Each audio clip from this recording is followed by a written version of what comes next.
Dia Sérgio, tudo bem?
Listening to the question. Yeah. I'm going to hear it. They translate what I say to you. Yes. But you can translate it, maybe. You understand more about that. Yes. I don't want to. But I'm very happy. To be the president. Yes. 接下来终于慢慢个了嘛。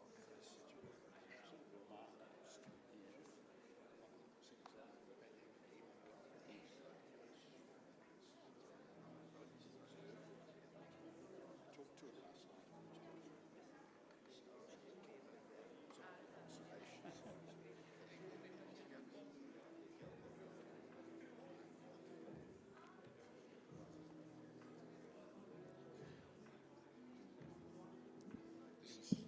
This is too big a theatre for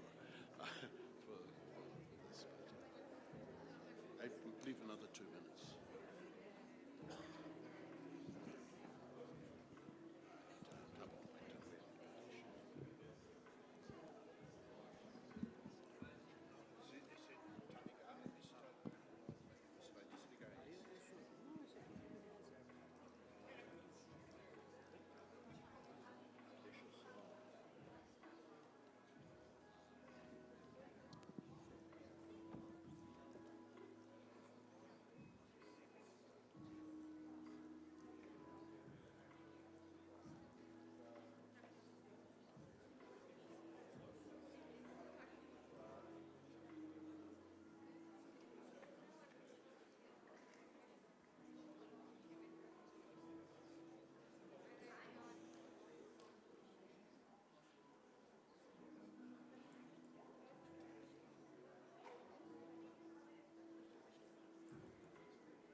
Discussion always goes on longer than it's supposed to. Okay, so I'll start. Eu vou começar o que eu estou achando.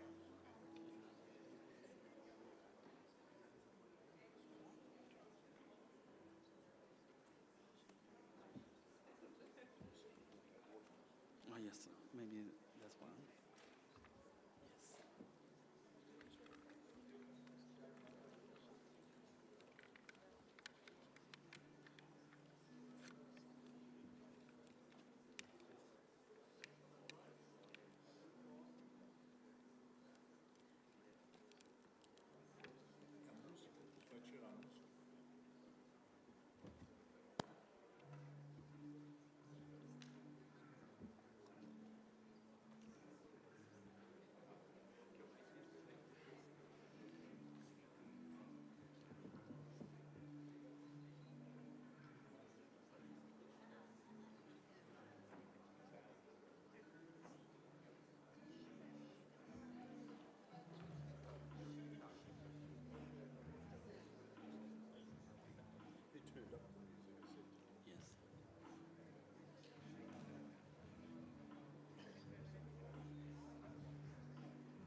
Ni hao, Zhang Yi. Bom dia a todo mundo.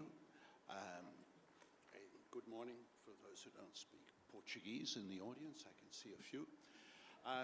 It's my great pleasure to welcome the president of the Chinese Sociological Association, Professor Zhang Yi, who I've known for over 10 years. And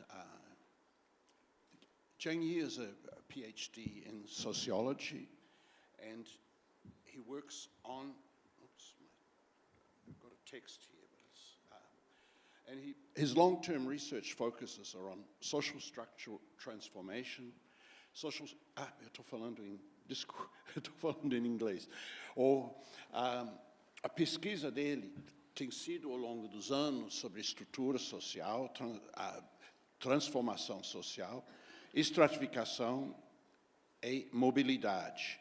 Ele estuda também a organização social. É conceito que é muito interessante na China, que é governança. Governança não é administração. É administração, mas com uma visão de onde que vai. Então, é uma coisa que liga valores e atuação. E os custos sociais das empresas do Estado, ou seja, os efeitos negativos ou positivos das empresas do Estado, e mudança institucional na China. Ele publicou muitos livros em chinês e também artigos em todas as grandes revistas.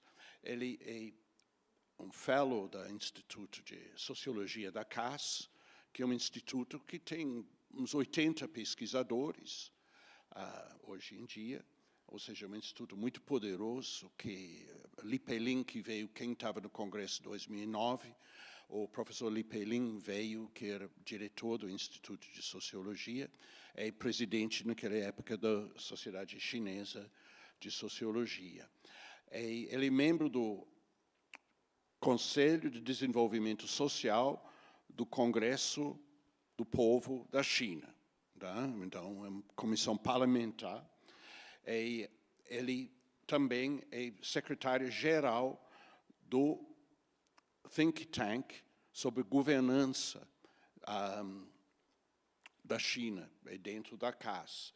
Então, ele ocupa a posição de pesquisador, conselheiro do Estado e pessoa que tenta avaliar opções para o Estado chinês. Isso é uma coisa bem particular da CAS, na realidade, que é um think tank do governo e órgão de pesquisa e, eventualmente, de ensino através da Universidade de CAS. Agora, CAS tem 4.000 pesquisadores, mais ou menos, em toda a China. Ou seja, eu digo, na Unicamp, é 2,5 vezes a Unicamp de professores, ou seja, é uma coisa gigantesca.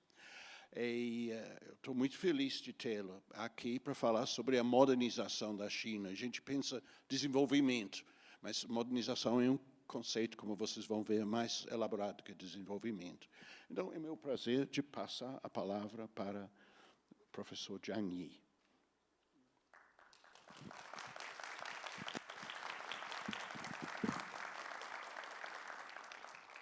Thank you, Chair. Thank you very much. It's my pleasure to come here to participate in the Brazilian Congress of Sociology. I think our Chinese Sociological Association do need to learn much from our Brazilian counterpart. Just 2 weeks ago, our Chinese Congress of Sociology hosted in west part of China in Sichuan province in Chengdu. There were 3,500 scholars participated in the meeting, and there were 80 forums hosted, and we have discussed 3 days, and just up to now, Chinese Sociological Congress just is a domestic congress, not international Congress. So from Brazilian counterpart, from our Brazilian friends, all the friends, or new friends, I want to pay much more to learn and push forward the Chinese Congress of Sociology to reform our model of the Congress. So later, the domestic Congress become an international Congress. Maybe we will invite Brazilian sociologists to participate of our Chinese Congress of Sociology. So I think Brazilian sociologists do much and let our Chinese sociologists follow your steps to strengthen our big countries' understanding each other. So I do want to say thank you very much. Thank you, my colleagues. Thank you, my sociologists worked in Brazil. So it's a very important learning experience to me. So I'm pleased to share what our recently research in China's population and China's social structure in the process of the modernization.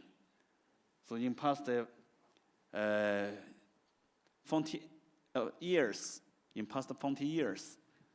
China changed so much. So we began to discuss what is the modernization. In China's circle of sociology, we talk about more social development.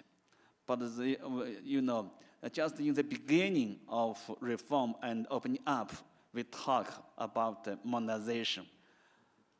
After 40 years development, we are interested in modernization too. In recent years, we need to learn much from Western countries' modernization or learn much from developing countries' modernization.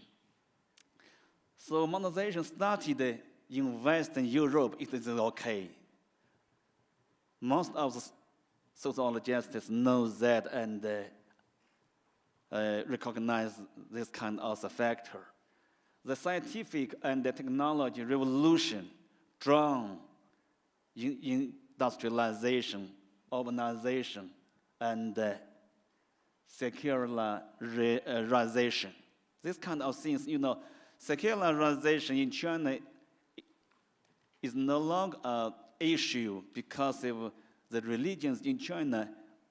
The history is much more weak. The government is much more strong. So industrialization and urbanization in China is a new thing. Just in this century, it's getting much more glorious. So this kind of social change promote transformation let our Chinese society transfer from agricultural society to industrial society. And in international circle, after Second War, the World War, in the world system, broad modernization in developing countries is liberation and independence. And in the subsequent consequences, pursue the development and unique road choice. So different countries have different modernization road. We learn from Western countries, but up to now, different countries have different modernization road. I think Brazilia's modernization is different with Argentina's modernization. And the Chinese modernization is different with Soviet Union's modernization. It's a common sense. So up to now, the modernization has undergone three distinct stages. The first stage, just as I said, from agricultural society, moved to industrial society. Up to now, I think in Chinese society, we have finished the industrialization. Most of the goods was made by Chinese people. So in the world, they said made in China is much more common sense in recent years in the international circle. The second stage, from industrial society moved to post-industrial society. It happened in European countries, especially in western parts of European countries, driven by information revolution. So in past 40 years, European countries have a very deep experience about the information revolution. The third stage, I think, from human society to move to human society, integrated society. It's a human society merged robot society. So in this society, I think it's a human being dominated robot, not the robot dominated human being. So I use the words human-robot integrated society. So this kind of society, I think, is okay. If robot dominates the human being, it isn't okay for us to accept this kind of the future imagination of society. This kind of move power came from digital revolution and came from AI revolution. Nowadays, AI is a very glorious. Most of the model was created by the United States and by China. So in nowadays, this kind of GPT or AGI was produced in our society, or maybe in Brazilian society. It's common sense. We need to push forward this kind of social transition. And in the process of social transition, I created a term, a concept. It's named optimize the social structure and deteriorated social structure. Optimize the social structure, I think, in this process of social transition, this kind of transition can create much more jobs for the lower class people. To honor the laborers, even some class people can enjoy this kind of social transition. But the deteriorated social transition, it isn't a good transition. This kind of transition let the down class people lost so much. But to the up class, they obtain so much. So this kind of concept used here just is a Weber rest idea type. I think we want to use this kind of concept to explain what is some good social transformation, what is the bad social transformation. So up to now, I think Chinese social transformation create much more job position to the farmers, to the peasants. So migrant workers transferred from rural area to urban area. So up to now, there are 300 million migrant workers worked in urban area. They can easily find their job position in the urban area. They buy the house in urban area. They participate in the social transition in urban area. So up to now, I think it's an integrated society, not a divided society. So this is very important for China. So many people research Chinese miracles. What is Chinese miracles? I think it's an integrated social transition miracles. And Chinese style modernization, we focus on the modernization of the most popular countries' modernization. And it's a modernization for peaceful development modernization. It's a modernization of green modernization. It's the modernization needs to research other countries' modernization, such as learn from Brazil, learn from Argentina, learn from Japan, learn from Korea. So it's a globalization stage. We need to learn each other. From your country's experience, Chinese learn so much So why China's urbanization rate not increased so fast? Because Chinese government controls this kind of speed. In nowadays, in Brazilian society, maybe 87% of the population lived in the urban area. But in China, the urban rate is just 67% up to now. So that's why, because of the Chinese government think, if we speed up the urbanization rate, increase very fast, maybe some of the migrant workers cannot find their job position in the urban area. We will make another favelas. The social will make much more conflict in the process of the modernization, in the process of industrialization, in the process of urbanization. So we want to learn much more experience from Argentina, from Brazil, Brazil, and from Japan, from even from Turkey. It's our biggest developed country in European countries.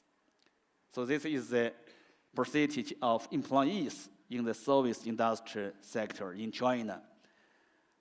In the beginning of reform and opening up, it's just 20% of the employee worked in tertiary sector, and slowly increased. In the year 2000, increased to 27% also. In the year 2018, increased to 46% also. In last year, I think it's close to 49%. Half of employees worked in tertiary sector. So it slowly increased in our Chinese labor forces structure. And from here, we found the population trends of projection. So after now, India is the first population country. In the year of 2022, the population in China and in India is equal. But in the year of 2023, India's population surpassed China's population, becomes the first population country. And in the year 2024, China's population dropped to 1.4 billion. But India's population increased to 1.43 billion. So in our days, China is the second largest population country. But up to now, the labor population in China is still much more higher. So in our China, there are 700 million labor forces. So why up to now, you're astonished, you're surprised, why it's made in China? Because of the labor force is much more lower even in nowadays. But the productivity is created by our society. The scientific sector creates much more power to support this kind of made in China chairs. So product chairs established in past 40 years. But the United States, the population surpassed 330 million. The Indonesia's population still increased, and the Brazil, in your country, the population still increased. I think it increased fast. So it's the good news for me to watch this kind of data. If I want to do a projection of the population, we need to discuss something. We need to have this kind of hypothesis to confirm what is the average life expectancy. In past 4 decades, you find the Chinese populations life expectancy increases so fast. It's equal Brazil's population life expectancy. I remember that in last year, Brazil's population's life expectancy may be 75 years old or 76 years old. In China, because of the social security covered all of the people, even in rural area, the pensions and the medical care, social security covered all of the people. So this helps the people longer their life expectancy. So last year's life expectancy is 79 years old. In Japan, last year, their population life expectancy equals 83 years old. So it's longest country, Japan, up to now.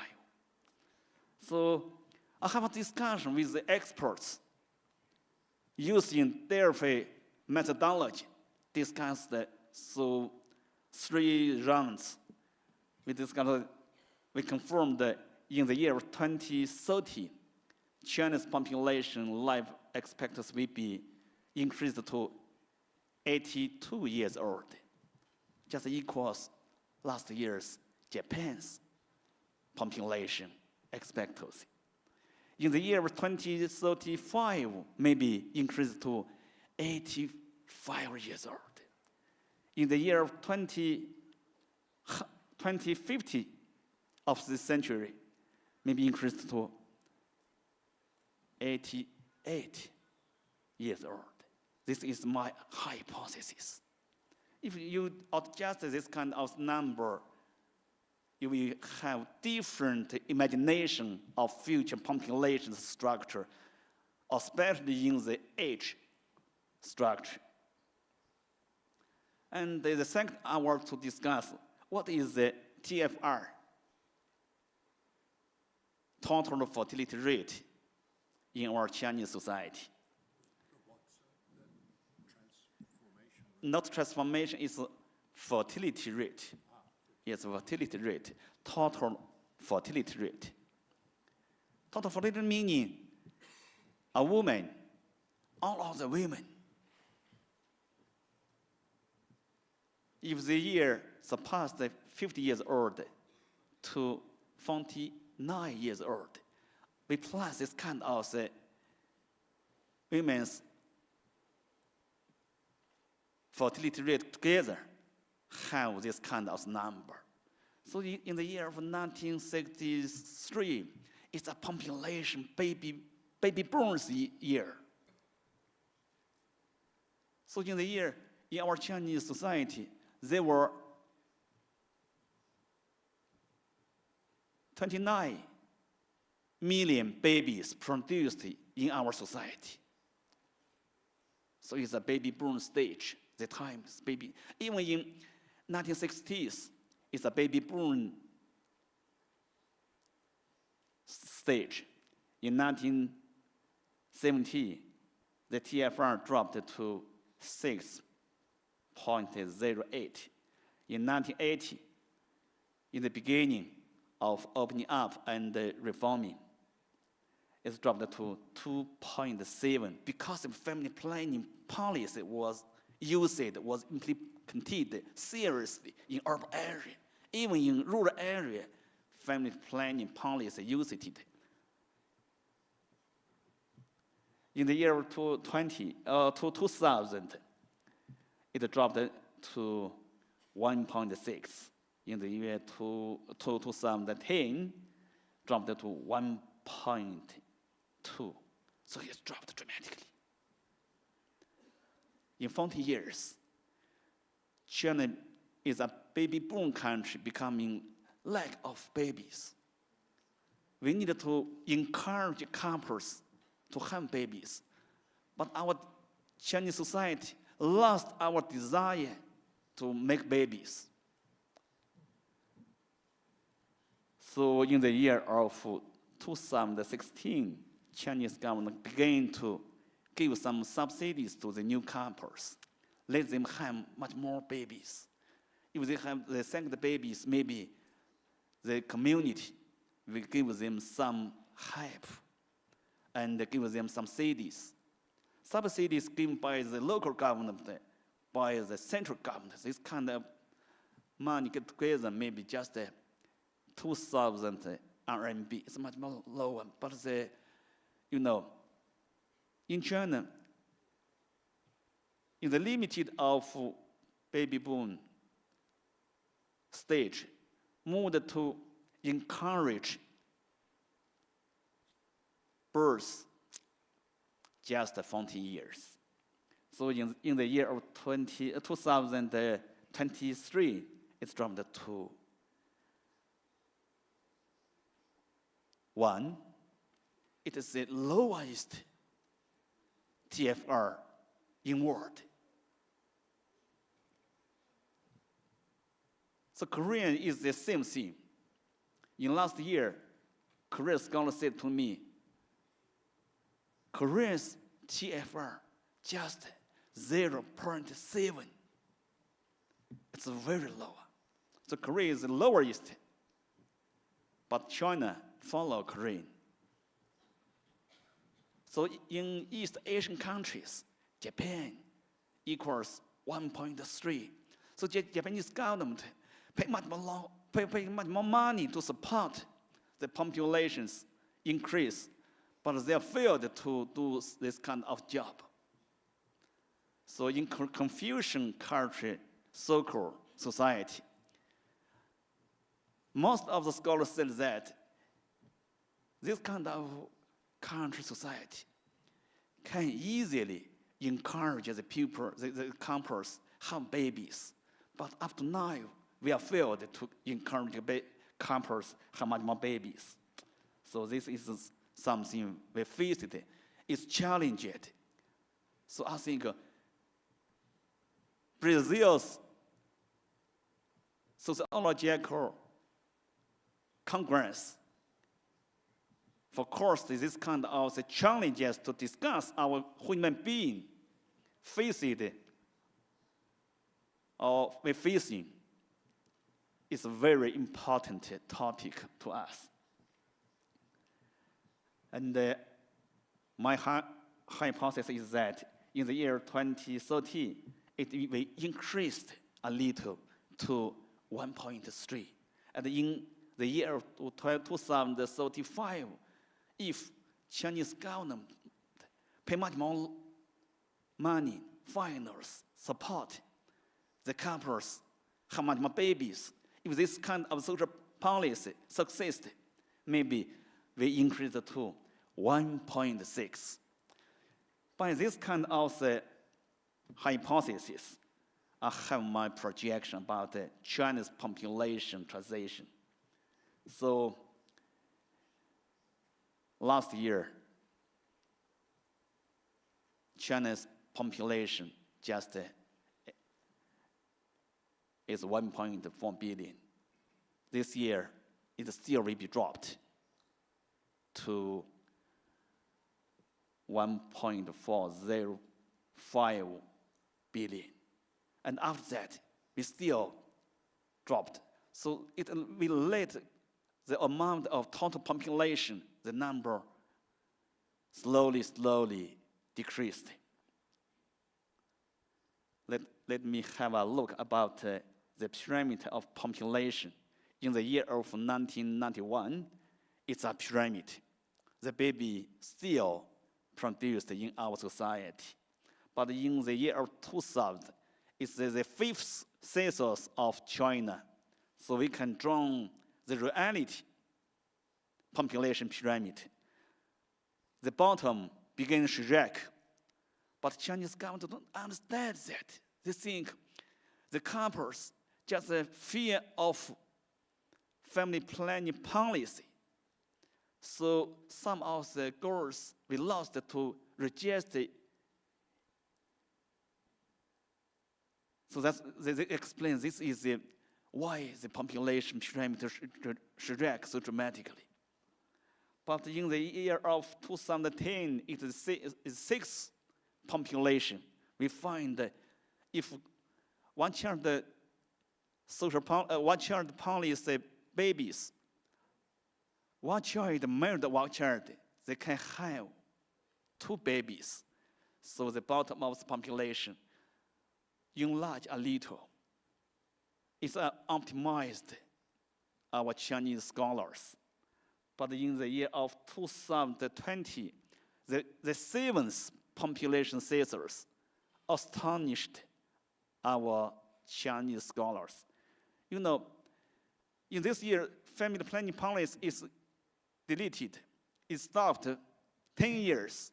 We find the couples we rejected their babies. Even in primary school, you know, some of the primary school lost their students.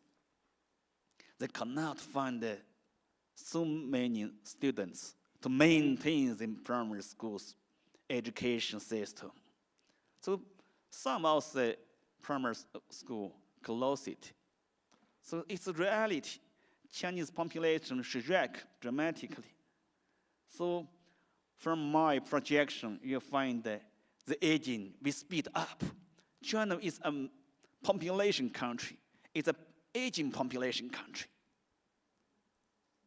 So in nowadays, we needed to develop ourselves in this stage. In the year 2040, you find that the female part of the population will surpass aging, male population's aging. So that's why female can accept it, can win the modernization. Women's life expectancy is much more longer than males. Men's population. So after now, in Brazil, I think Brazilian population is the same trends. Men population, you know, the life expectancy just in China, 78 years old. But the female population's life expectancy is 83 years old. So it's longer than male's population. So as a man, you married your wife. Maybe your wife's age lower than you 3 years or 3 years. But you will say pass away early than your wife. So your wife will have 10 years. They will lonely to live. So that's why the population structure will give much more lessons.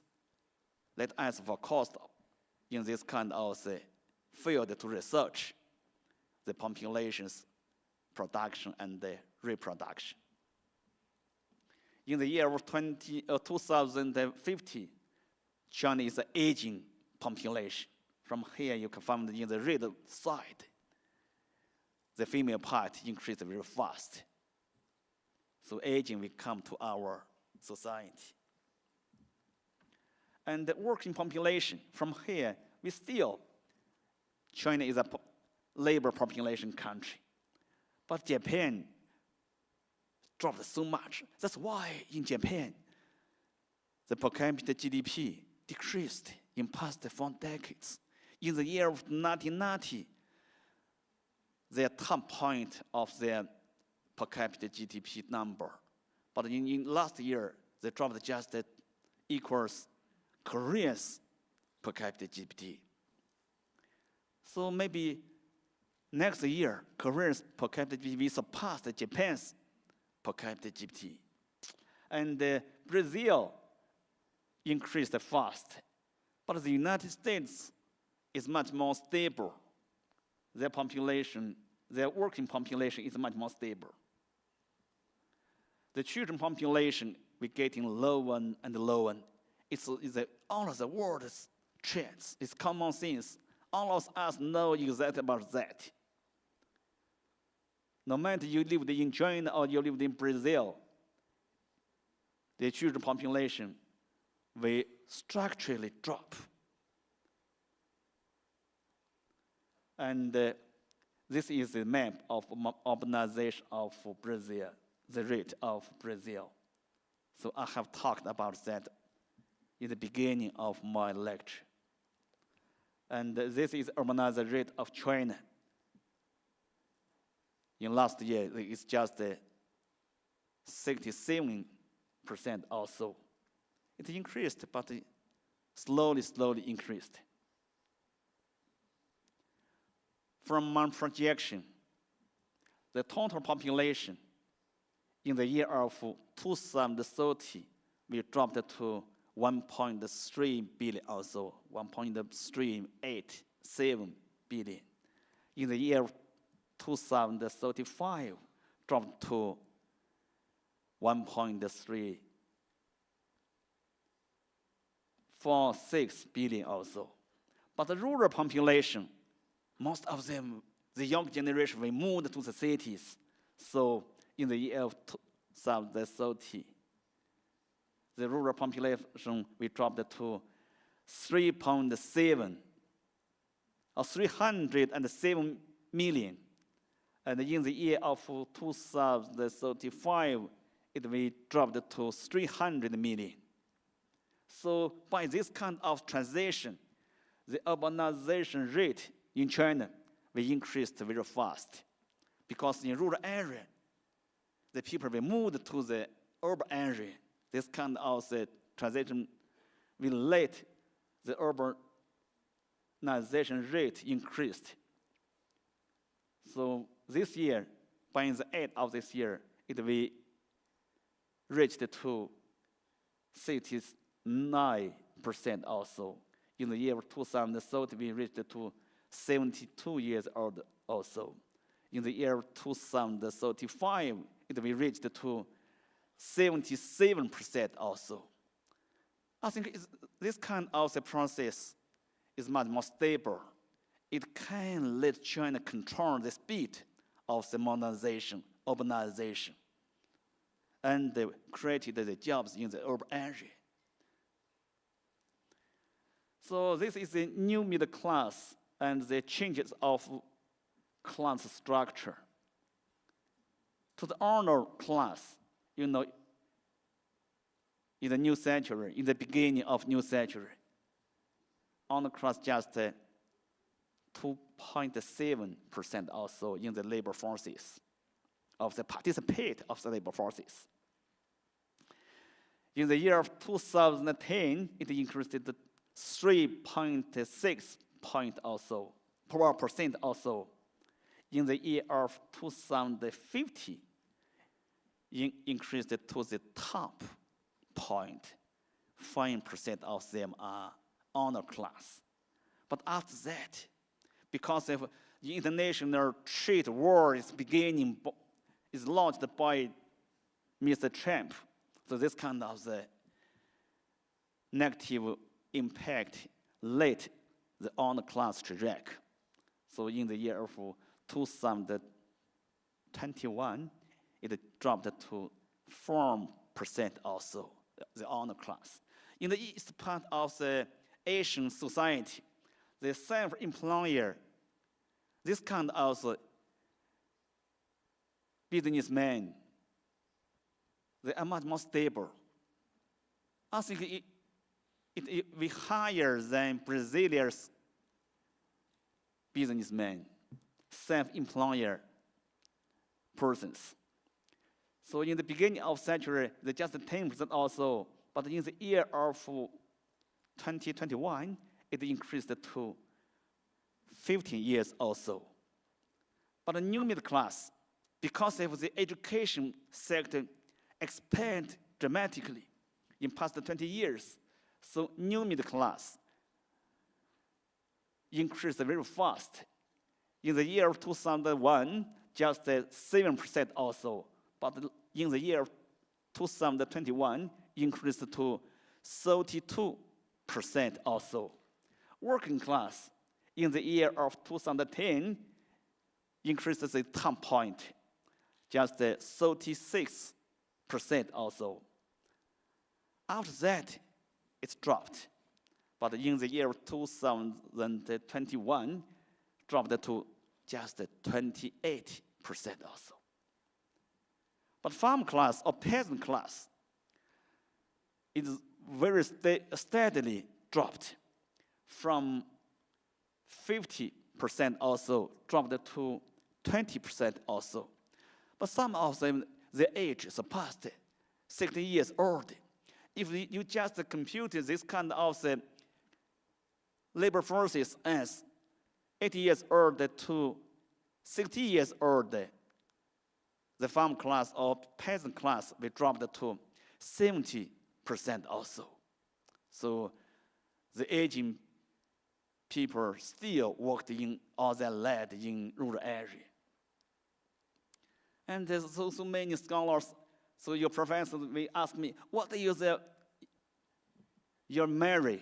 What is your Weber's? What is your framework of class structure?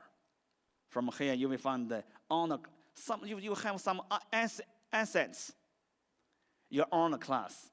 If you can hire 8 persons work for you, hire 8 or over or above employee work for you, I will put you in on the class column.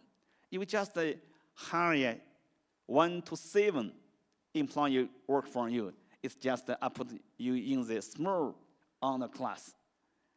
If you have no employee, just work for yourself, and you hire your wife or your children, I will put you in the self-employed class.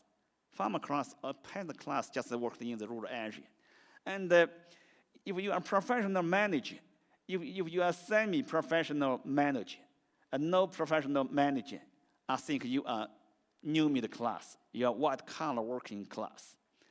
If you are a professional supervisor, you are semi-professional supervisor, I think you are new middle class. You are professionals. You are skilled work. You are not skilled workers. You are professionals. I will think you are new middle class. So this kind of column consists of new middle class. But the no professional supervisor and the semi-skilled worker and the workers, these 3 columns consist of working class. So this is my framework of class structure. By this kind of the projection, if in our society, if the GDP growth rate can be maintained by more than 5% or so, the trends of changing class structure may be this kind of the map.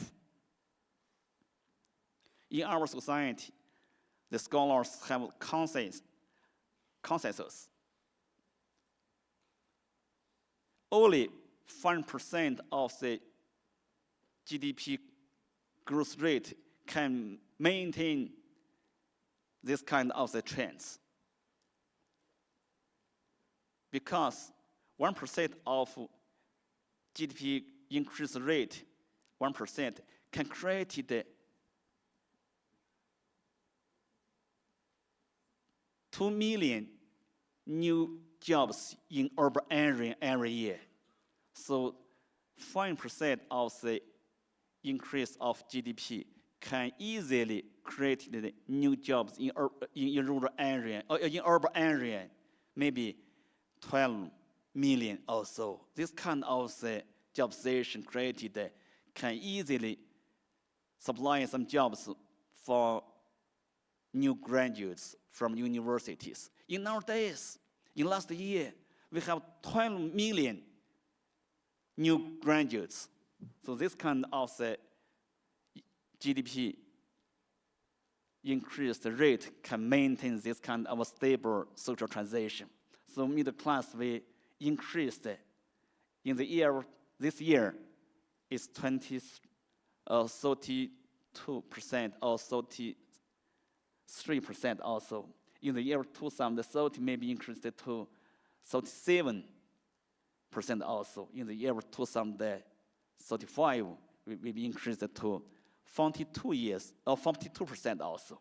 But the farmer class or peasant class, we dropped to 10% or so. This kind of trends, I think, is very useful for policymakers, for government to make their policy.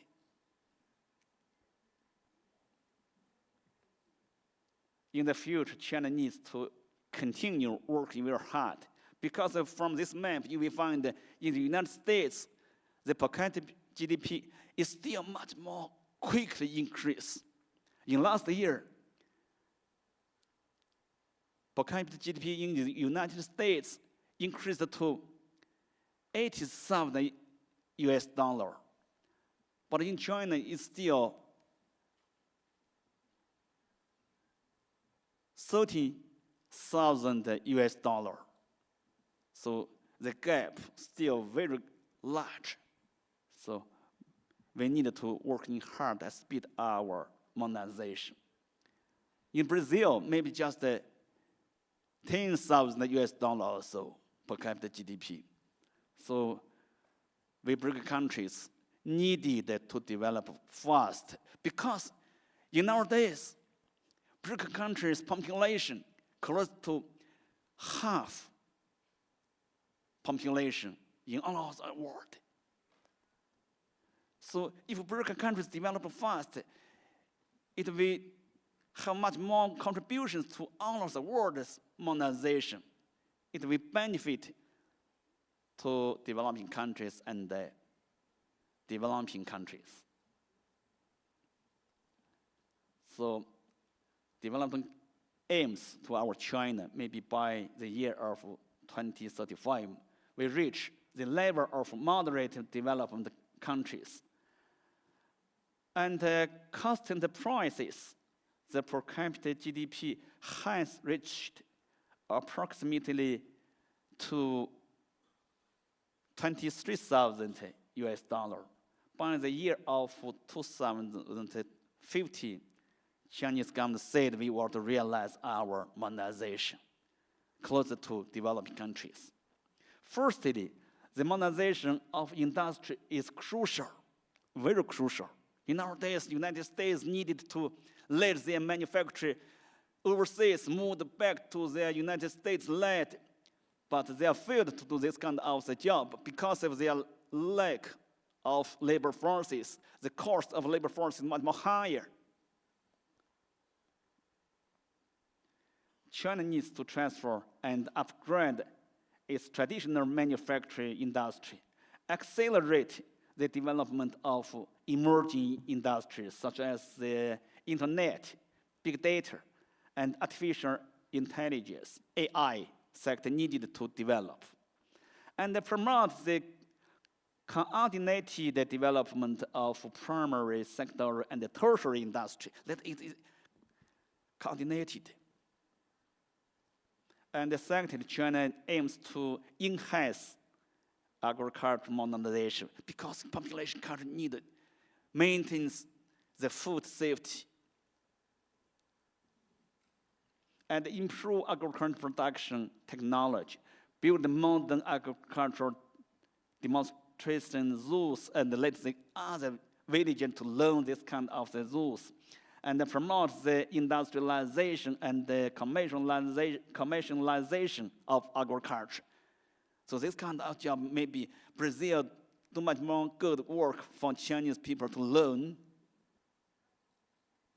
And thirdly, China needs to improve innovation capacity, cultivate more high-end talent, promote the industrialization of scientific research results, and let the scientific sector merge and integrated with industrial creative.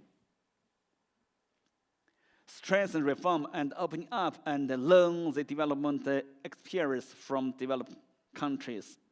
I said more from Brazil, from Korea, and from China. My homeland, you know, in the past 5 decades, we have some experience. We needed to sum up this kind of experience. Firstly, encourage children bearing. You know, in our days, we want to give much more money to the couples, let them have babies. Stabilize population growth rates, and actively respond to aging population, because aging population is coming to our society. Last year, the aging population accounts for 50% also in total of our population. Improve the quality of education and raise our per capita income. Expand the middle income group. Let Chinese society have much more bigger middle income group or new middle class. Even if we expand this kind of population, the consumption sector will be promoted. This is my talks with you. Thank you, my colleagues. Thank you very much. Because if the time is limited, we need to have some questions to talk. So thank you very much. Thank you.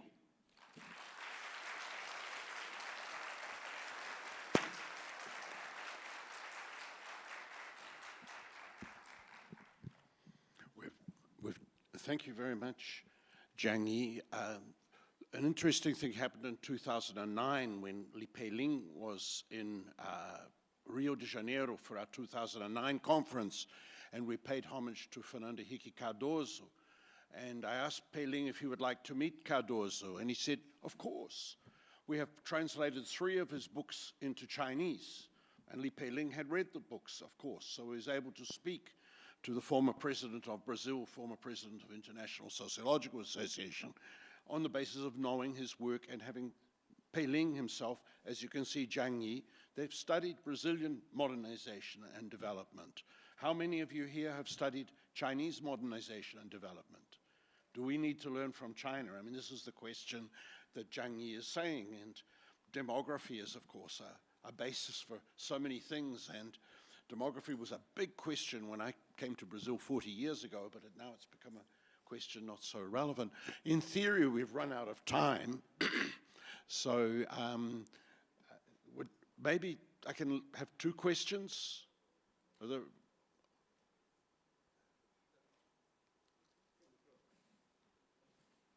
hang on, I can't see. It's hard to see. And then we wrap up. Professor, first of all, thank you for your wonderful speech.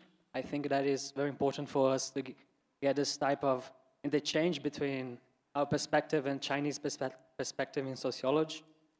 In my opinion, much of the Chinese people's right productive can be explained by the culture of discipline cultivated with the typical Chinese extended family. So in a sociological perspective for family, from family sociology, how do you view the continuity of this extended family nucleus in the context of increasingly aging Chinese population? Thank you.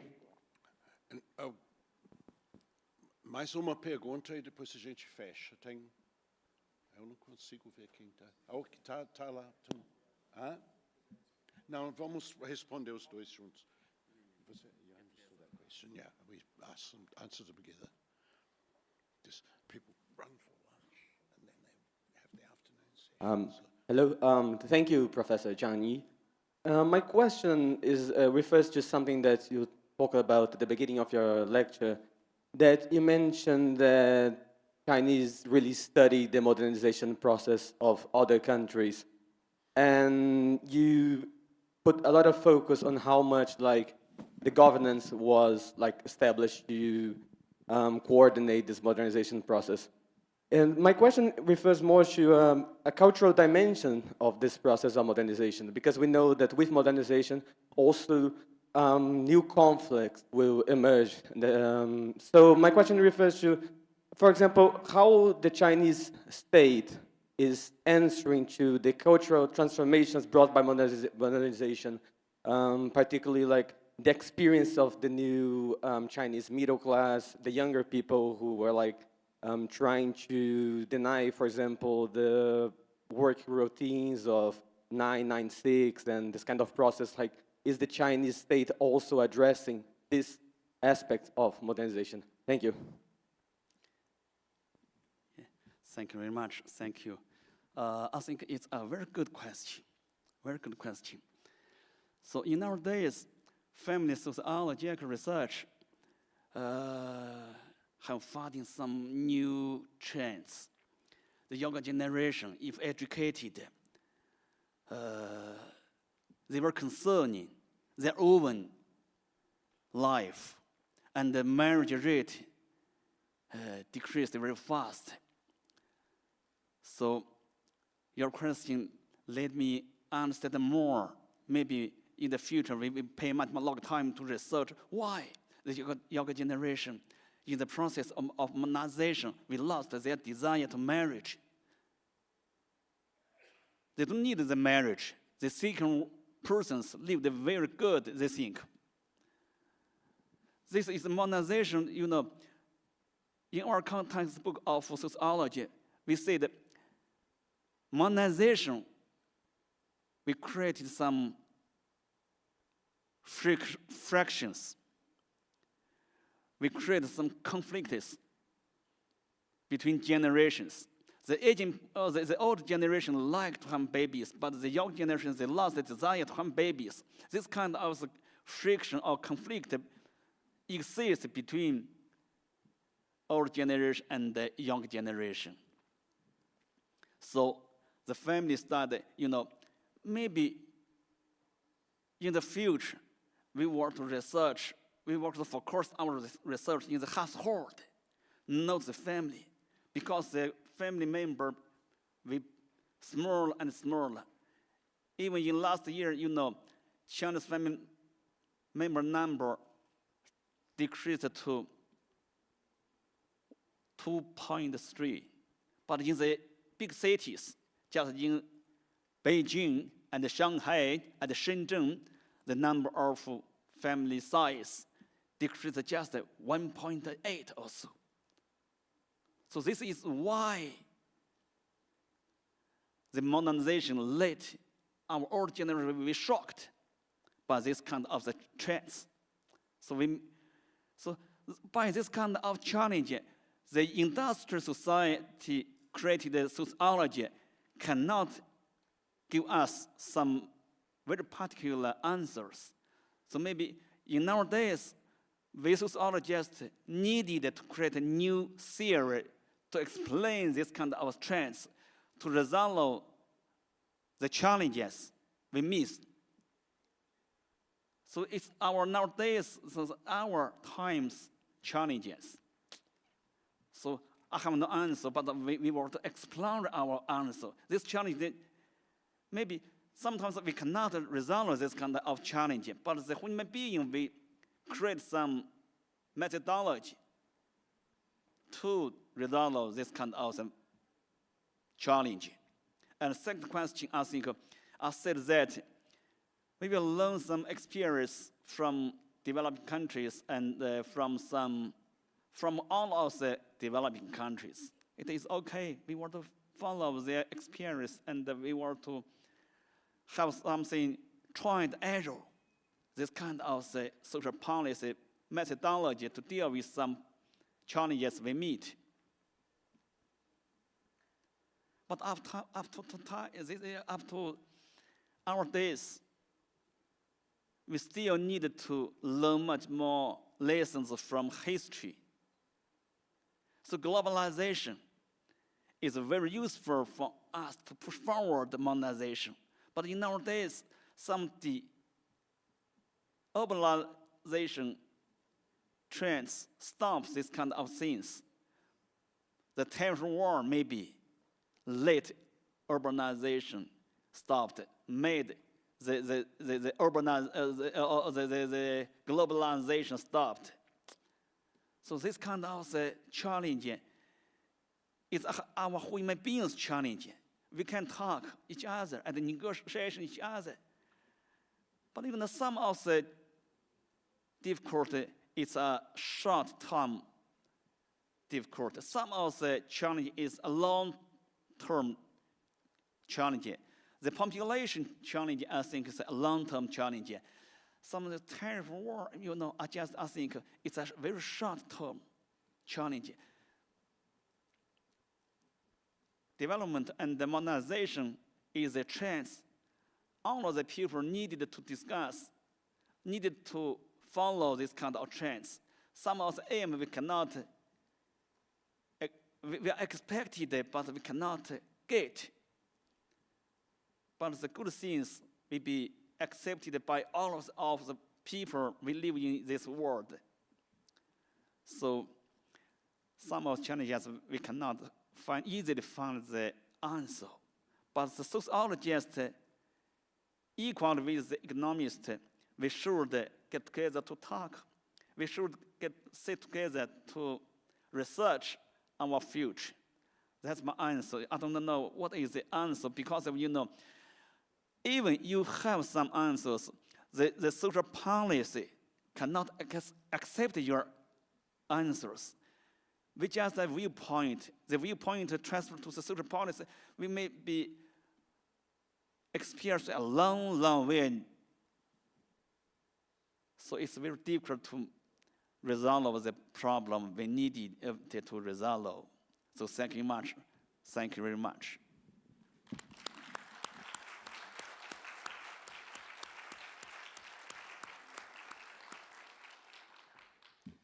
Ok, so, muito obrigado todo mundo.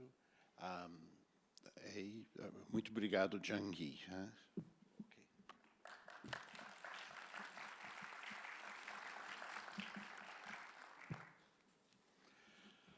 That was a tour de force, as we say in French. Thank you very much. Thank you. And it was very nice that you brought in Brazilian data into it. That makes people feel that you've been thinking about Brazil for your trip. Most foreigners who come don't think much about Brazil. Concrete. Yeah. So because